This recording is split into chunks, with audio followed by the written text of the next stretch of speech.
Olá, galerinha do sexto ano, como vocês estão? Espero que estejam bem, que estejam em casa, cumprindo bem direitinho a quarentena, mas isso não vai nos impedir de voltar a estudar, de dar continuidade aos nossos estudos. E dando continuidade, lá aquela nossa última aula, antes de entrarmos em quarentena, nós vínhamos falando sobre as rochas. Como as rochas se formaram, quais são os tipos de rochas, os exemplos, e paramos falando sobre os fósseis, né? Falamos sobre o que são fósseis, qual a importância do estudo dos fósseis para o planeta Terra, e hoje a gente vai dar continuidade a esse assunto. Com isso, nós vamos acabar a correção daquele resumo dirigido que nós começamos a corrigir na nossa última aula. Faltaram 3 questões, questões 13 a 15, e essas questões, depois desses slides que vocês vão visualizar, nós vamos fazer a correção e aí eu vou passar as orientações daquilo que será realizado posteriormente para a fixação dessas informações. Vamos lá, então? Quando nós falamos sobre rochas, o que nós verificamos? Que as rochas são uma forma da Terra, do planeta Terra, contar a sua história. Como? Se eu pudesse fazer essa comparação, as rochas seriam os livros e os fósseis, as palavras que estão naqueles livros. Então, o estudo dos fósseis vai permitir que a Terra conte a nossa história. Vamos lá, recapitulando então, o que são os fósseis? Fósseis são os restos de seres que viveram há muitos anos no planeta Terra, mas não somente os restos, como também vestígios ou atividades realizadas por esses seres vivos. Só que essas atividades, esses vestígios ou esses restos, de alguma forma, ficaram preservados nas rochas. E aí, com o passar de milhões e milhões de anos, tanto esses restos, quanto vestígios, quanto essas informações das atividades realizadas pelos seres vivos foram descobertas e foram estudadas, permitindo então que a gente pudesse estudar o passado da Terra, né? O passado da vida na Terra. Quais são as etapas, então, da formação de um fóssil? Primeira etapa, esse animal morre, né? Ele vai morrer e aí, quando ele morre, ele começa a entrar em decomposição. Ele é decomposto por bactérias e fungos. E, geralmente, isso não é uma regra, mas geralmente, o que vai sobrar? Somente as partes duras, como os ossos, os dentes, né? As partes mais duras do animal, que é o que a gente vê nessa imagem aqui embaixo. Aquilo que não foi decomposto vai ser coberto por camadas de sedimentos. Então, os sedimentos eles vão se soltando, se desprendendo de rochas e vão acumulando sobre essas partes duras do animal. E aí, com o passar do tempo, né, com o passar de milhares e de milhões de anos, esses sedimentos vão cobrindo esse animal, vão cobrindo e formando diversas camadas que, depois de milhões de anos, elas se compactam, né, porque formam um peso muito grande sobre esse animal, se compactam e aí esses restos ou esses vestígios vão ficar retidos ali, até que haja uma pesquisa, né, naquele lugar, naquele ambiente, e se verifique a descoberta, né, de um fóssil. Então, vamos lá, novamente. O ser vivo morreu, os sedimentos vão se depor, né, vão cair sobre os restos mortais, sobre aqueles restos do ser vivo. Os seres decompositores, como fungos e bactérias, vão decompor as partes moles, na maior parte das vezes. Aí vai acontecer a substituição desses restos existentes no ser, né, por matéria mineral, por conta desses sedimentos que se depositaram, e após milhares de anos esse fóssil vai ser descoberto ou vai ficar naturalmente exposto novamente à superfície. E aí a gente tem processos de fossilização, a gente tem tipos diferentes desses fósseis se formarem. Um deles se chama mumificação ou conservação total. E aí o nome já remete a algo que a gente já ouviu falar, né? As múmias, né? Vocês já devem ter estudado em história sobre as múmias, né? No Antigo Egito, onde era feito todo um processo de conservação daqueles seres humanos que morriam, eles eram mumificados. Então, na mumificação, todo ou quase todo o ser vivo fica conservado, mesmo suas partes moles. Não fica somente os ossos e dentes, por exemplo, mas as partes moles também podem ser conservadas. Após a morte, esse ser vivo ele vai ser envolvido por uma substância, como por exemplo o gelo, como por exemplo o âmbar, que é uma resina que escorre de algumas árvores, e aí o gelo vai permitir a conservação, por exemplo, de mamutes. Quem assistiu ao filme, aquele desenho animado, A Era do Gelo, passa em uma determinada cena o mamute num bloco de gelo. Aquilo ali é a demonstração de um processo de mumificação, de conservação total daquele mamute, inclusive com suas partes moles, por isso conservação total.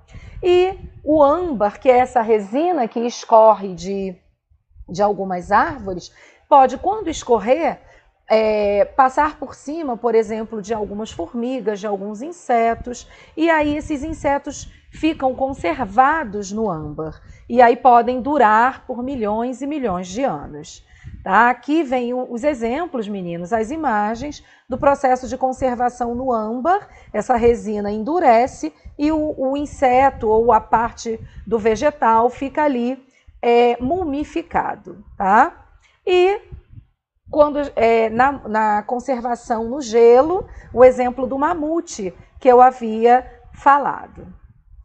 Vamos lá, então? Aí tem uma outra imagem de mumificação e aí a gente pode perceber que o animal está conservado por completo. As partes moles também estão aí. Aí vamos para a próxima forma, né? O próximo processo de fossilização, que se chama moldagem. O nome também já está nos ajudando. Se é moldagem, eu terei um molde daquela determinada estrutura. Então, não tem nenhuma parte do organismo que é preservada, que é conservada. Simplesmente a reprodução dessa parte, a reprodução dessa estrutura. Se essa estrutura está sendo reproduzida através de um molde, eu posso ter a reprodução da parte interna do ser vivo, e aí eu digo que o molde é interno, mas eu também posso ter a reprodução da parte externa, e aí eu vou falar que esse molde ele é externo. Vamos lá para os exemplos. Molde interno, aqui do lado esquerdo. O interior do organismo se enche dos sedimentos. Se o interior do organismo se enche desses sedimentos, quando essa parte, esse invólucro, se desfizer, for deteriorado, o que a gente vai verificar? As estruturas internas do ser vivo, os detalhes dessas estruturas internas. Já o molde externo, aqui do lado direito, ao morrer, o organismo cai, né, sobre o solo, e aí os sedimentos sobre o qual eles vão se depositar, esse organismo vai ficar depositado, vão imprimir essas informações. Então, vai ficar uma impressão, um molde da característica externa do ser vivo. E aí a gente tem, por exemplo, aqui, olha, uma concha que caiu, quando ela for retirada, a gente tem a impressão, como se eu tivesse feito um molde dessa concha. Depois, inclusive, numa das atividades que eu passei, que não essa atividade que eu vou falar no final, ela não é obrigatória fazer, mas se vocês tiverem condições, é muito bacana, é muito interessante, porque vocês vão fazer exatamente essa moldagem externa. Vocês vão ver o molde, a impressão da estrutura externa do ser vivo. Vamos lá, aqui vem, olha, as imagens, né, do molde externo e imagens do molde interno. Tudo bem até aí, galerinha? Vamos lá, então. Próximo processo é a mineralização. Mineralização, o nome também já nos ajuda. Existe o quê? O preenchimento de sais minerais, tá? Então, como é que isso acontece?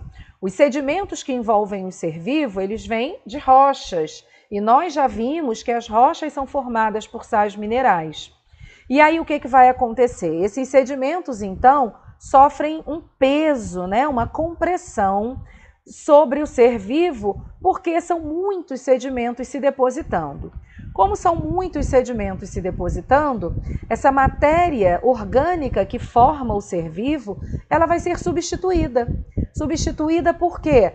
Por minerais que estão lá formando, né, aqueles sedimentos. E aí o ser vivo, ele fica como se fosse uma pedra, tá? Então, é um processo de fossilização também, que eu chamo de mineralização, aonde eu vou ver os fósseis do ser vivo como se fossem pedras, né? Porque eu tenho ali os sedimentos que substituíram, os minerais que substituíram as partes duras do ser vivo. Então eu tenho aqui, olha, trilobita e amonita, que são dois exemplos de seres vivos muito antigos, só existem fósseis dele realmente, e a cabeça de um dinossauro, que também só existem fósseis atualmente, que foram mineralizados. Então a impressão que nós temos é que é uma escultura em pedra. Aqui vem outras imagens de troncos de árvores. Esses troncos de árvores, eles também estão petrificados. Por quê? Porque eles se tornaram fósseis através do processo de mineralização.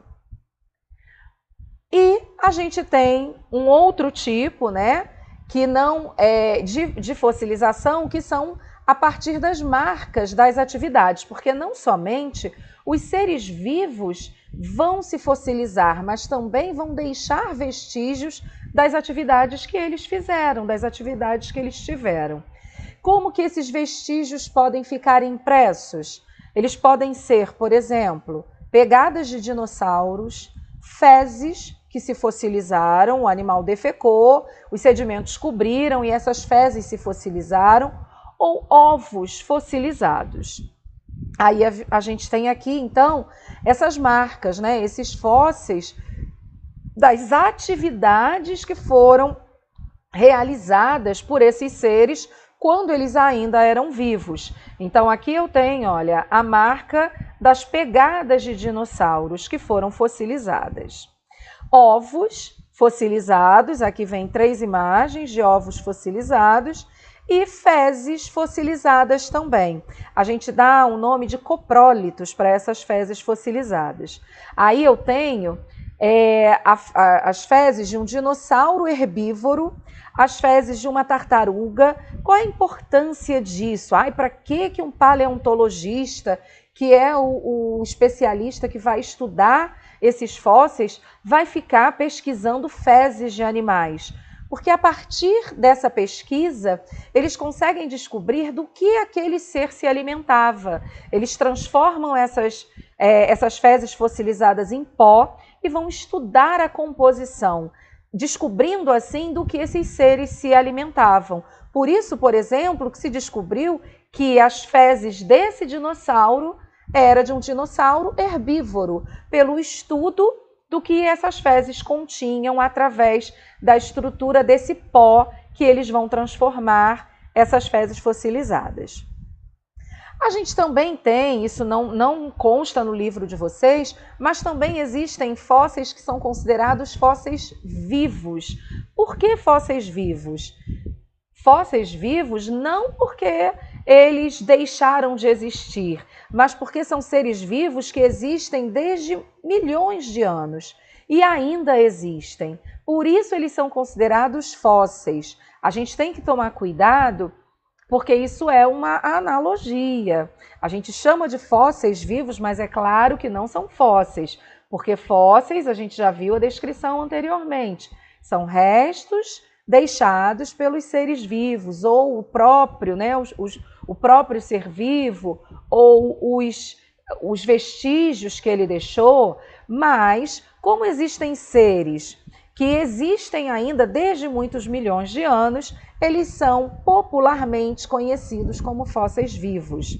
Aí a gente tem um exemplo de um desses, né, que é o selacanto, tá? É um animal que existe há milhões de anos.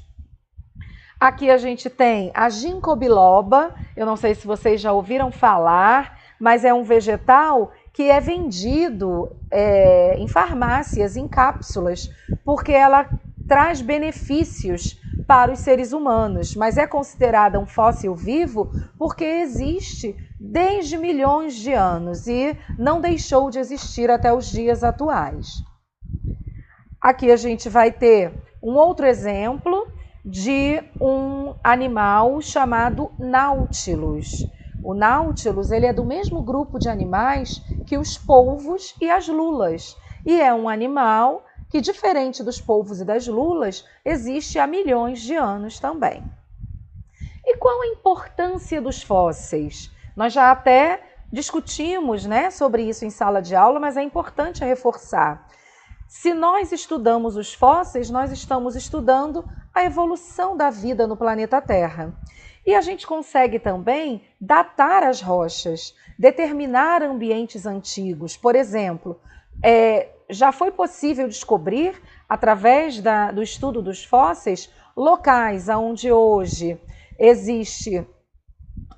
não existe água por perto, não existe mar perto, mas que há milhões de anos atrás era mar. Por quê? Porque foram descobertos fósseis marítimos, fósseis que viviam no mar. Então, é extremamente importante o estudo dos fósseis por conta de estudar como a vida evolui no planeta e determinar esses ambientes mais antigos, né? O que existia, como era aquele ambiente antigamente. Meninos, espero que tenha ficado entendido, mas se alguma coisa não ficou entendida, não deixem de perguntar lá no grupo do WhatsApp. E agora vamos lá no livro. Lá no livro, a gente sempre faz aquelas marcações, lembram? E nas marcações, eu vou voltar lá para aquelas questões, as 3 questões que faltaram, para que a gente concluísse o nosso estudo dirigido. Nós vimos em sala de aula até a questão 12 e agora a gente vai corrigir as questões 13, 14 e 15. Vamos lá? Então, nós vamos primeiro na página 333, que é onde está a resposta da nossa questão 13. A questão 13 era o seguinte: o que é fossilização? E aí, vem aqui no segundo parágrafo, processo natural de conservação de um fóssil. Então, fossilização, o nome já está nos ajudando a pensar a respeito.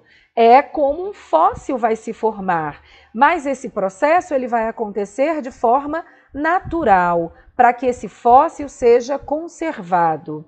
Então, quem faz as marcações no livro, eu já deixei, inclusive, eu estou marcando aqui no meu livro digital, tudo aquilo que é mais importante para vocês marcarem no de vocês também, tá? A 14ª pergunta era: quais os processos pelos quais a fossilização pode acontecer? Explique cada tipo. Foram esses processos que nós acabamos de visualizar nos slides. Então, vamos lá. Primeiro, que fala no livro de vocês, mineralização.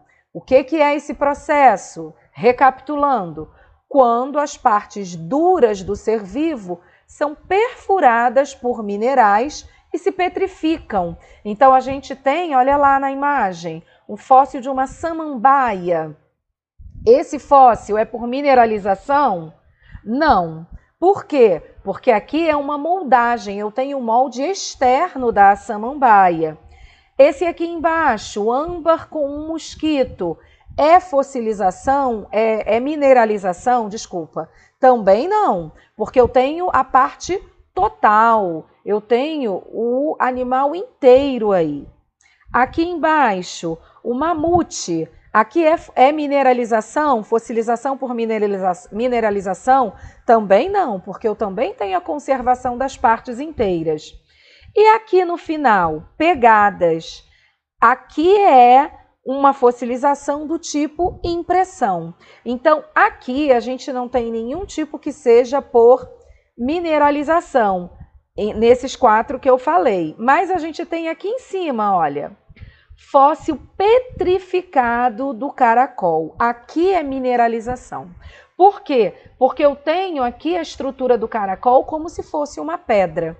Porque esses sedimentos, né, esses minerais, substituíram as partes duras do caracol.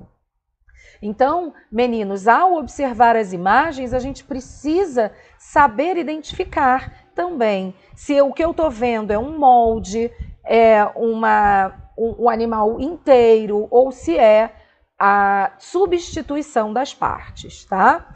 Vamos lá. Segundo tipo, moldagem, quando as partes duras do corpo se decompõem, sobrando apenas suas marcas, ou seja, seu molde. O caso da samambaia, né? O fóssil dessa samambaia aqui, que a gente já viu no slide, que nesse caso é um fóssil de moldagem externo, porque está moldando a parte externa do vegetal. Conservação ou mumificação é quando ocorre a preservação de partes ou de todo o organismo. É o caso dos seres vivos conservados em gelo, que é o caso aqui do mamute, ou em âmbar, que é o caso desse mosquito que está conservado aqui no âmbar, que é essa resina que escorre de certas árvores, tá? E o último tipo, impressão, que também vai se formar como? Pelas marcas preservadas em rochas resultantes da atividade dos seres vivos, como pegadas, trilhas, túneis. E aqui a gente tem, olha lá, uma pegada fossilizada de um dinossauro. Então, essa é uma forma de fossilização por impressão. E a nossa última pergunta: em que tipos de rochas são encontrados a maioria dos fósseis? E aí pede para explicar. As rochas são as sedimentares, porque nós já verificamos, né, em sala de aula e hoje já foi falado também, que essas rochas sedimentares, elas se formam pelo acúmulo de sedimentos. Os sedimentos vão caindo sobre esses animais que morreram e vão se acumulando, e com o passar do tempo, essa pressão fixa, né? Faz uma pressão tão grande que vai fixar, vai prender esse ser vivo sobre diversas camadas de rochas, e com o passar de milhões de anos a gente vai ter então esse fóssil. E como que a gente pode explicar essas rochas sedimentares serem as rochas onde são encontradas a maioria dos fósseis? Também vem aqui detalhada a explicação. Olha lá, o animal morre e é decomposto por bactérias e fungos, sobrando apenas suas partes duras.